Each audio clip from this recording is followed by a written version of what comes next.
Christmas came early because All's Fair, the Kim Kardashian slop train, has dropped the last two episodes of the season, which is 8 and 9. And apparently, what I read online was wrong. It's not 10 episodes. It's only 9 episodes. But, why would I believe anything on the internets? And not only is it not going to be in the next 2 weeks, all two final episodes just dropped on Disney Hulu, to my chagrin. Only because doesn't mean that the series is over. It just means that we're going to get a season 2, and I get to review this thing for you all that are wanting to hear this. Because let's start off with the title. It's called Oh Jesus. And I'm thinking, oh boy, Jesus, take the wheel, please. Because I wasn't prepared for any of it. I'm doing my best Kim Kardashian monotone reaction because this is how she speaks every single time. So, what is it? Imitation is the best form of flattery. Let's begin. And I am going to try to get through this as much as my memory was allowed to retain this, because, oh Jesus, was just not the name of this. It was what I was screaming in my head. So if it doesn't come out perfect, I don't care. So the scene opens with the ladies that are in their library conference room with a police officer, because the incident that happened with Nishi's character, that she was attacked, and the person that attacked her self-expired himself apparently in one of the episodes earlier, I believe in the same episode that she was attacked, and we were left wondering who did this to him. And, the police officer felt that there was more to it than met the eye. And apparently it is, because before he was self-expired, someone took a hammer to his genitals. So now this has been transferred from a self-inflicted, self-expiring to a murder. And she is questioning the three ladies, less Glenn Close yet. Where were they? What were they doing? Explaining, showing the photos, yada, yada, yada. And all the ladies are on the defensive and they all have alibis, yada, yada, yada. And she's trying to get something out of them, because she apparently tells Naomi's character that, yes, she has an alibi, but there's 2 hours of time there that were on her phone that was no phones, no text, anything. So she feels that the phone was on airplane mode, and Naomi gets very defensive and says that maybe she forgot to plug in her phone and maybe it was dead. I don't know. All I know is that now I'm very paranoid about my phone. Okay? What is happening? So as she's interrogating them, these three legal counsel ladies, Glenn comes in on her high horse, letting the police officer know that she is not allowed to do whatever the hell I think she's trying to do, which is interrogate them and show them photos of this self-expired person that attacked Nisi. And she goes off and tells her that she's representing them and blah, blah, blah, blah, blah, blah, get out. Okay.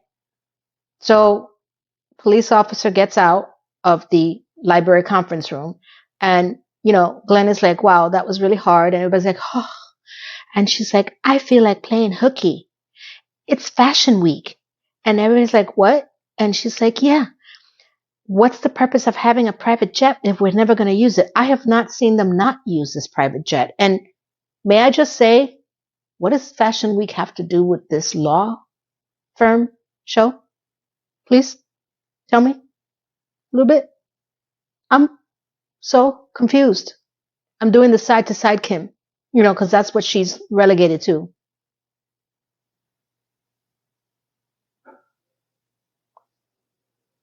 Oh my God. So the next thing we have is that they're on the private jet. And apparently, Glenn ordered a masseuse that Nisi is getting a massage from. And she is screaming something explicit. Oh, yes, right there. That's the spot.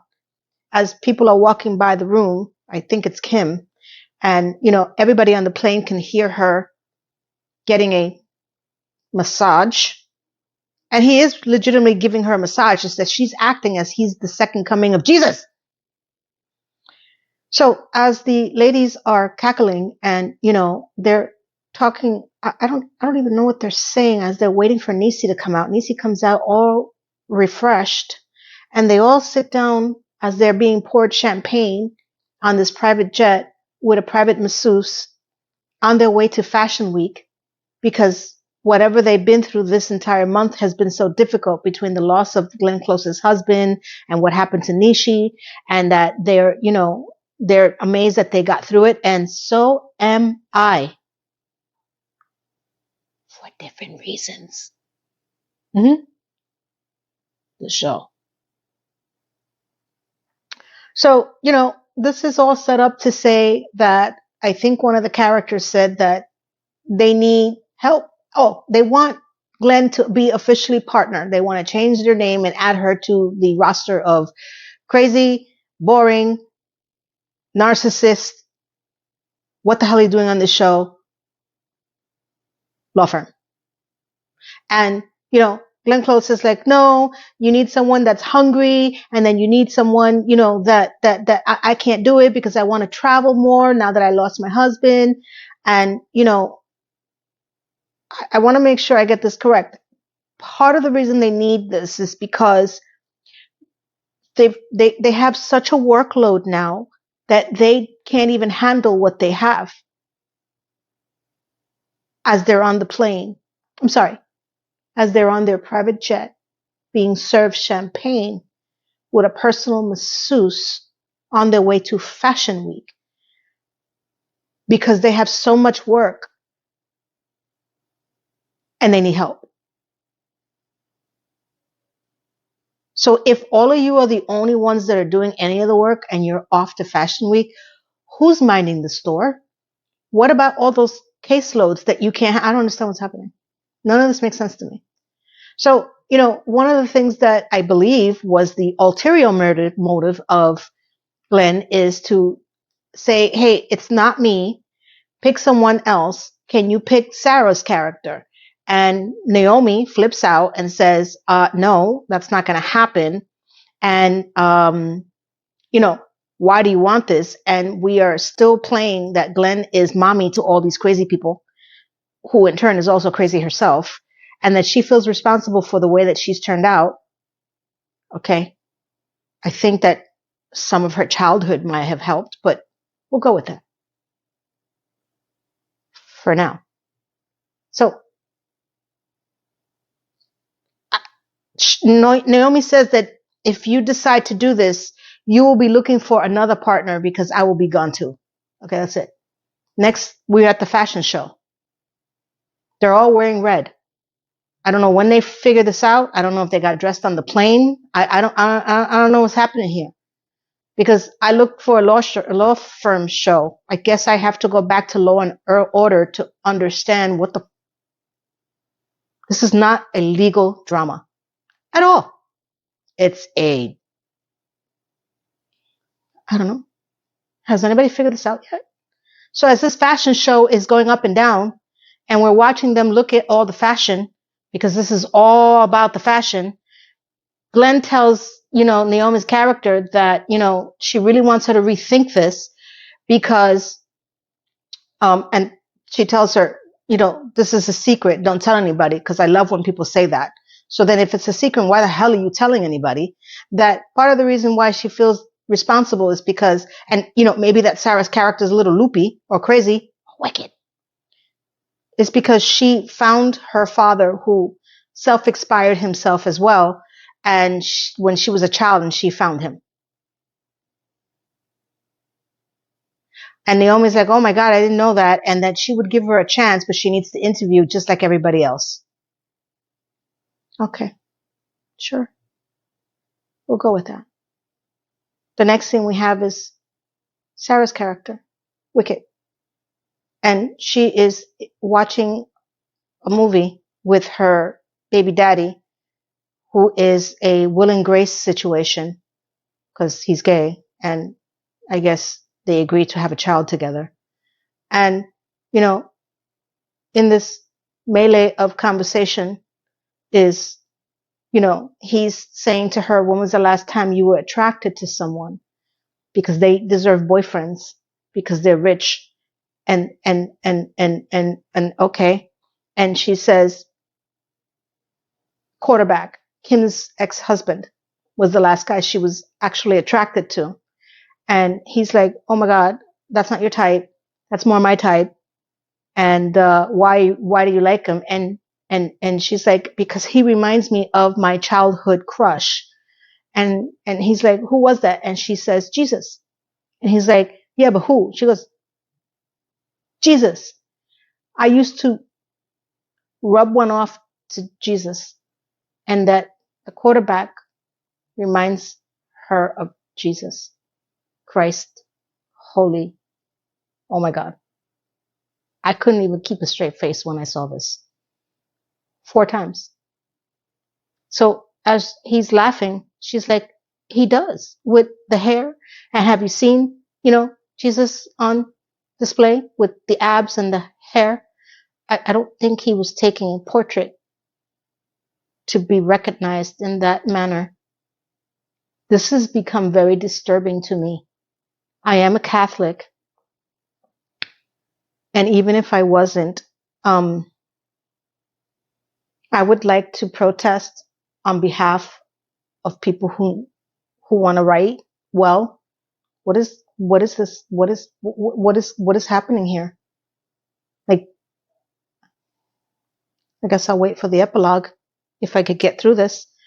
And and and and and and baby daddy tells her, I dare you to go after quarterback. And she says, okay, I'll take that dare. Because now she has to go and sleep with Kim's ex-husband on a dare, because he reminds her of her childhood crush, Jesus. Next scene we have is quarterback is visiting Kim, who never answered the last question that we saw in the last episode to get back together. And I have to give it to Kim.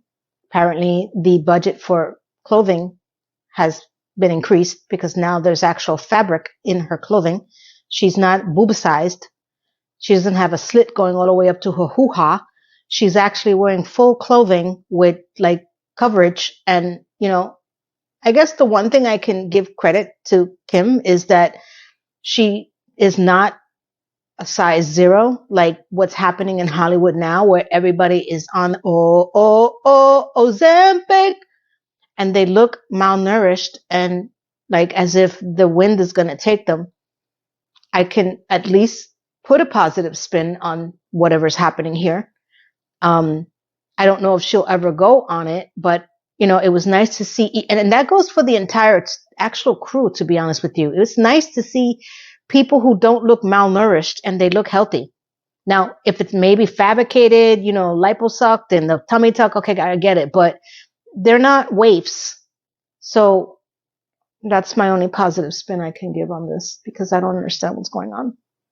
So he wants to get an answer on getting back, and she's like, I need space. Where was that when you were Zsa Zsa Gaboring him in the last episode? Huh? And that, you know, he really wants to be with her because he really loves her. And she goes, no, you think you do. You're an addict. You're a sex addict. And she doesn't want to be on the receiving end of that. So was the last episode a mirage? Was I hallucinating that? Didn't you get on the receiving end of that? Kim? Talk to me. What's going on? And she's like, I need my space. And apparently he's going to Sex Addict Anonymous. And that, you know, to please give me my space. And he's like, okay. And he waves out somewhere. Okay. I think the next scene is Wicket, Sarah's character, is on a mission to get him in bed. So she goes to the gym that apparently he visits, which is 2 blocks away from her office, and she starts to flirt with him, and he starts to like the flirting, and something happens where she's like, why don't you come to, we didn't really celebrate your divorce properly. Come by my house so we can properly celebrate. And he's like, are you asking me on a date? I'm like, I don't feel that, but sure, we'll go with that. And I don't know, something happens where she tells him we could role play boss and secretary, and he's like, can I be the boss? And she's like, you're delusional. So he's the secretary, and they start kissing, and then we see them in her office. So we didn't go to the house. We don't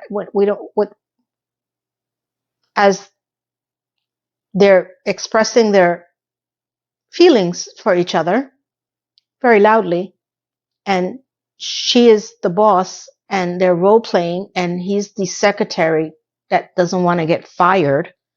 And, you know, all I can tell you without getting, you know, pinged by YouTube is whatever is happening in that office, the secretary can hear it all because she's right outside the door, and we're listening and watching their feelings for each other. And all of a sudden, you know, he's done. And after he's done, he goes to sit on the couch, and he feels bad about what just happened, because that's exactly what every woman wants to hear after whatever that was. Said no one, never. Because that's what I want to hear after that. And she's like, oh, so you feel bad because you fell off the wagon and right into my hoo-ha. I'm thoroughly convinced that they know that Sarah is going to take these lines and run with it, and she's the only one that's actually having fun, because she really believes that this is ridiculous. And she's like, if you want ridiculous, I'm going to give you ridiculous. So here's ridiculous. It's ridiculous. Okay? So she's like, you need to, I guess this is where she's trying to have a moment with him. You need to figure out why you're a sex addict. And not just try to fix the problem. Like, what's the why behind it? And he's like, what? Because, you know, he's very smart. And she walks up to him and I guess opens up to him and shows him her arm where she self-tortured herself for whatever reasons that she did when she still does, I think. And she's like, you need to figure out the why behind it in order to stop and get out. Okay. So he is getting dressed, and I guess we're not cleaning up after ourselves. You know what I'm talking about. Guess we're done. So he leaves. So she got her way, and she won the bet, I guess, because the next scene is with Kim now again, and she's wearing clothing again. I'm now impressed 2 times in this episode. And it doesn't fall short on me that the outfit she's wearing is all in black, and she has a big cross as a necklace around her neck, which, if this wasn't a tie-in to the Oh Jesus, then I'm just pulling at strings here to make any semblance of sense to this episode. So he comes in to give her the Rolex that she gave him during their first time together, or something like that, to give it back to her so she can put it up for auction so she can give it to the children's hospital that she likes and that she can remove the engraving, and she takes it and puts it in a drawer, with all her other stuff in her office. Okay. And then as he says, I'm going to leave now, she asks, how are his sex addict anonymous classes going? And he's like, what classes? And she goes, your essay classes. And he's like, oh yeah, great. And she knew that he was lying. And suddenly it turned into, you're lying. You didn't go. And he's like, it's the same crap that they tell you all the time. And that I don't know how this happened. He says, but Carr told me, which is Sarah's character. And she's like, Carr. And then she blows up saying that you're sleeping with her because that, okay. And he's like, he doesn't not admit it, ironically. Well, she's yelling at him because she's sleeping with him and she wants to be part of this law firm. And the fact that he can't control himself, not even for a week after he just done told her that he loves her, which I agree. And that he likes Carr because she doesn't judge him sexually. And she says that she's a psychopath. And he says, at least she wants to role play. And she's like, well, I don't want to role play. I don't want to be with someone that I don't know yet in order to role play. For 5 years? You've been married to this man for 5 years and you're now saying that you still don't want to role play because you don't know him? So what the hell you been doing for the last 5 years? Getting to know you, getting to know all about you, not. So he gets upset and he's like, whatever the hell he says, and she says, oh, it's because I don't like to get bulldozed from behind either. Well, that set him off, and I guess he's made his conscious decision that she's frigid, and she flips out, and then there's no emotion in her face, so I can't tell you what else was said because I'm just looking at words coming out of her mouth and just stupidity.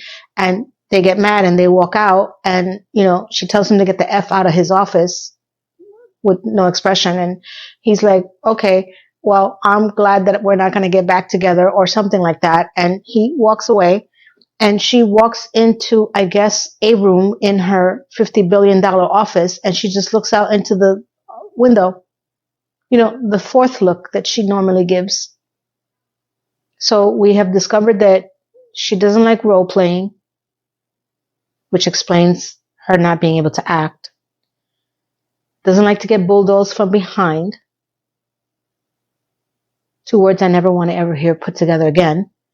He has sex addict issues, but he loves her, but he couldn't keep it in his pants long enough to prove that to her. Yet we know this because there's the War and Peace of Sex list that she had given him to go make his amends with all the women that he slept with. So is this pushing the story forward? No.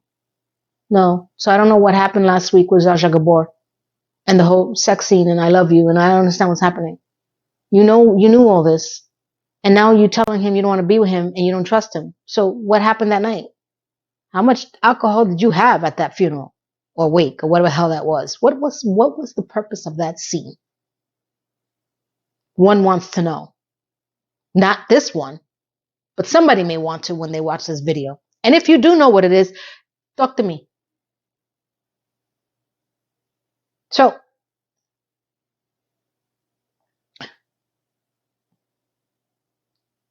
quarterback is upset. So now he's getting on his role-playing horse. The next scene we have is he's dressed as a fireman going over to Sarah's office to perform another role-playing sexual fun. As she walks into her office, she now is in her role-playing outfit as a nurse. and that he needs to put out her fire.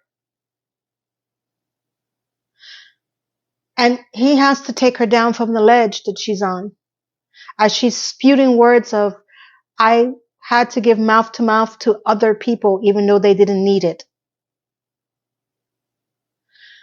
I would love to see the behind the scenes of this table read. How did they get through these lines? How? No one said out loud, this sounds stupid. Clearly not. And this may be I don't know what draft this is. This could be the final draft. Maybe it was worse before this, one would think. So as he is taking her over to the couch and explaining that, he makes sure that he turns off the fire no matter how long it takes.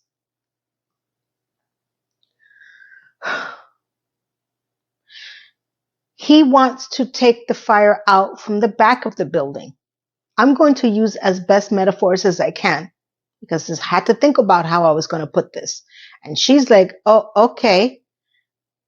So as he's putting the fire out on the back of the building and she's screaming and she wants to know his name and he gives the wrong name. She goes, no, the other name. And, oh, my name is Jesus, is where Sarah's character says, oh, Jesus, and the rest I'm just not going to tell you what else came out of her mouth with Jesus.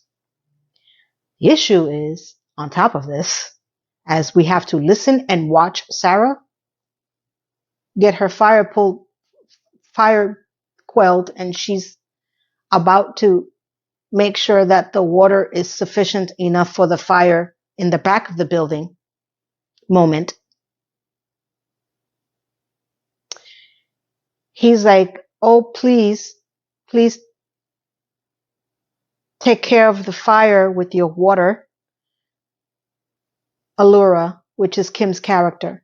So he calls out Kim's character, Monotone Kim, instead of Sarah's character during this said hose of the water on the pipe in the back of the building. And Carr is shocked, but she tries to play it off and he gets upset. He goes, oh, I'm sorry. And I guess the building is now not on fire anymore. Or was it ever? I don't know. And she's like, it's okay. He goes, I got into an argument. He goes, she keeps pushing it off. It's okay. I understand. She was on your mind. And he's like, hey, why don't we have dinner tonight? I'll come over. And okay, sure, come over. And as he leaves, she opens a closet to get dressed because that's what normal people have in their offices, wardrobe changes. I guess when you have that much money, everything is possible. And, we see this wicked look on her face and she has a plan. And her plan is to call Kim's fashion shopper, stylist.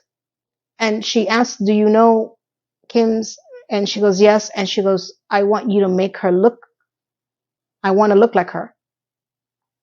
Okay. And the woman says, fine. And the next scene we have is it's the day of the interview for her to become part of I'm Crazy group, law firm that doesn't practice any law in this country that I know of. And she walks, she's at the front desk and they rehired Kim's, the secretary or the receptionist that was sleeping with Kim's quarterback husband who's now pregnant with his baby. So they rehired her. Okay. And she is looking at the woman at the front desk, and this woman is wearing a gray outfit with black lace nylons and yellow heels. And she thinks it's Kim. And, she speaks to her, and then we turn around and it's Sarah who has the same wig that Kim has been wearing with the same outfit, and they put a posterior on her behind to make it look like her from behind with her boobies out.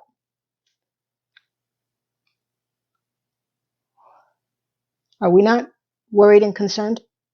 Okay, that doesn't concern you. So the girl is shocked and she's like, oh my God. And she tries to tell her that everyone wants to look and be like Kim. So much so that she got herself pregnant by Kim's husband because she wants to be her so bad.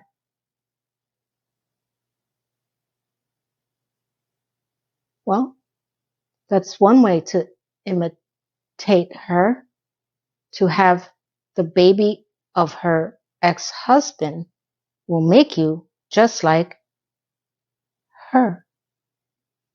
These are the people working in the law firm, people.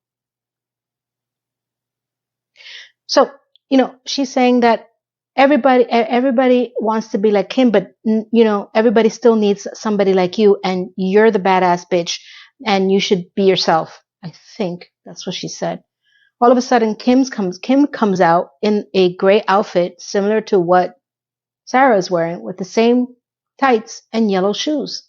I don't know how they actually got the same footwear. I guess the stylist decided to make fun of Kim and add her to the repertoire of the same outfit that she's going to wear the same day that she's actually going to be interviewed. And Kim is upset because she's telling her that she knows that she's sleeping with her ex-husband, and that why would she do that, and why are you imitating me, and yada yada yada. And Kim is like, whoever you can F, I can F better. I don't think that's the nursery rhyme version of what she was trying to say. Anything you can do, I can do. But yeah, no, that's not how it goes. Oh my God, this gets worse. I'm in pain. So, as they go into the library boardroom to interview her to be partner, and they're all looking at her and they're all wondering, one, why? Because not only does she wear the same wig, she looks just like him, and with the same widow's peak in her forehead. And they're like, I don't know what's happening in the scene. They're interviewing her, and the only reason why she's being interviewed is because Glenn asked them to, and that she needs to prove herself. And they want to know why she wants to join them when she's successful. And then we go into this monologue that, that Sarah says that ever since you guys left me there 10 years ago, though she's successful, that she wants closure. And this is the way she's going to have closure, with looking like him. Now, I want to understand something. What happened to they all being friends in the last episode when they hugged it out? Wasn't Niecy going to help Sarah with her kid getting into class, and they all, and then Kim comes in and she's like, it was our fault that you like this, and they all went and they all hugged it out. What happened? Wasn't she channeling her energy of evil to Naomi's character, just focusing on that, and she gave, the peace in the war that was happening between them, and now not only did she blow up the peace, now she's full on war with all of them, and none of them trust her. I'm like, what happened? I thought I missed an episode. I had to go back and no, I'm not crazy. I'm not crazy. So now she's going after Kim, literally, and pissing off Niecy, and she's hated Naomi, and the only reason why she's there is because Glenn wants her there. So I guess that other episode of them hugging out is done. So why did I waste my time watching that? So she wants closure, and that there's a case that's happening right now, another mediation from a woman that got married twice to the same guy. He's an assemblyman, and now she wants a second divorce. And they're allowing her to be inside the mediation room. And she's like, am I being tested? And I'm like, what? So she's willing to take this on, and they go into the mediation room. They're all there, except for Glenn, who doesn't come in yet. And, they're still fighting because the woman that's representing the assemblyman is saying, "Oh my God, why do you look like that?" to Sarah, who looks exactly like Kim. And Kim is like, "Oh, you mean because she looks like me?" I'm like, "Are we going to do this in front of human people?" Okay, I guess this is not, a normal mediation. I've never been in mediation. No, once, but it was for my office. But what? Oh my God. So the two people that are fighting come in, I guess, and now Glenn comes in, and they're all sitting at the table, and I guess a lawyer representing the assemblyman is saying that he wants custody of the children, and I guess everybody else is saying that's not going to happen, and I don't know what. He gets upset about something, and he says, "I'm done." And then Sarah character tells him to sit his ass down. And then she goes into this entire scene asking him about things that she knows that he said. One being, did you ever say that the pyramids were created by aliens? Sure. Did you ever say that fluoride in the water is making people trans? He's denying all of this. Did you ever say that the moon walk was fake? The moon landing, which wasn't that something that Kim also said? Is that a plug to her kookiness? And he's denying all of this. And then all of a sudden she goes into this rant. Well, I have proof because you said it somewhere in Ghana that you thought that there was no transcripts. And, I'm going to use this and I'm going to send it over to all the news outlets.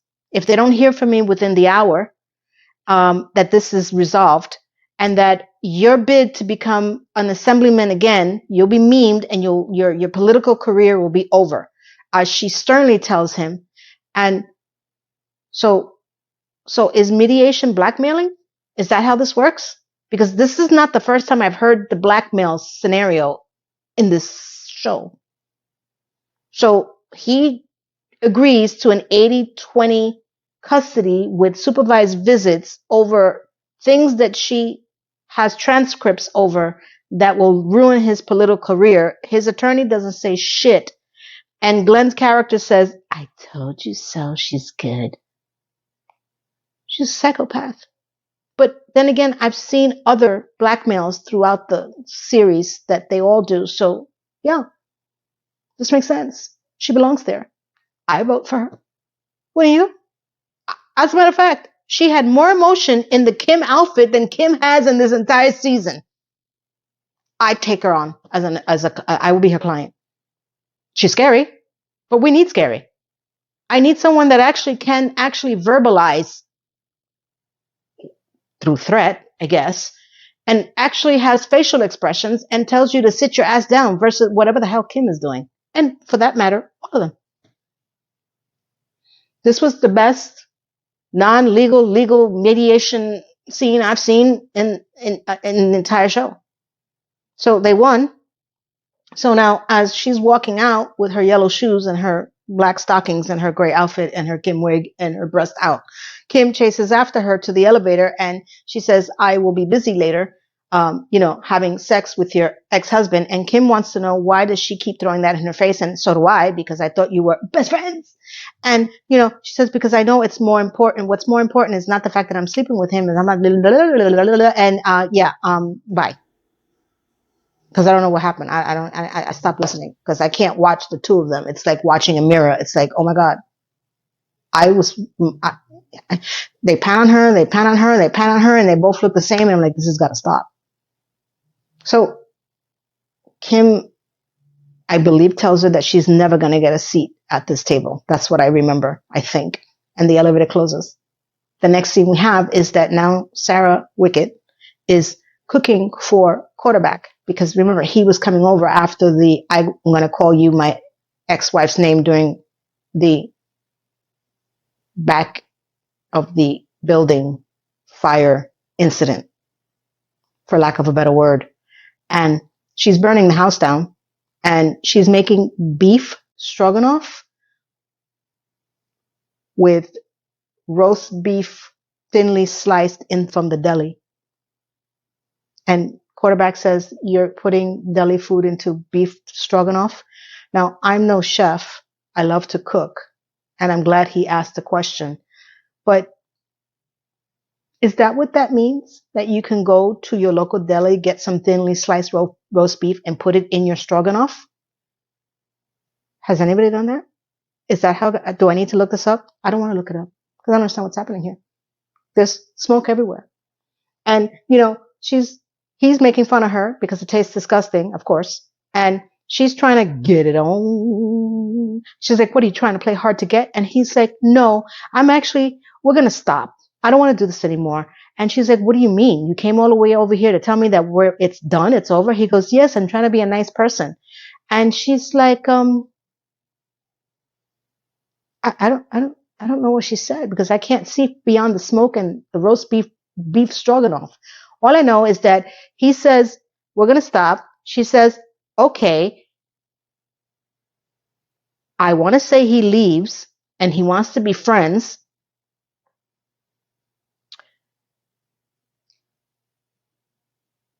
And I'm going to say the next scene is now we have her. I may have missed something. No, maybe. Help me. So now we have her sitting back in her living room with her baby daddy, Will from Will and Grace. And he apologizes for things not working out with quarterback. And she goes, it wasn't meant to happen. It wasn't meant to work out. And that she's working on a plan. And he's like, what's the plan? And her plan is to get accepted into this place, make it as big as possible. And then from the inside, she will destroy it, pull it apart, bit by bit. And I'm going closer to the camera because that's how the camera starts to focus on her as she is just sitting there looking straight ahead, saying, destroy it, tell all its secrets, sell it off, and break it apart. So her whole plan is to get inside of the company, make it big and powerful to blow it up in order to appease her psychopathic need for closure. Because they left her 10 years ago at the other law firm that she has now successively been successful in her own law firm. Now, that's it. That's how it ends for this episode. Epilogue. Oh my God. Jesus, take the wheel. I don't understand. I would like the ability to vote on getting writers that write. I think that what is happening here in general and not just this show, just across the board, is, like I said before, this is like a really, how could I put this?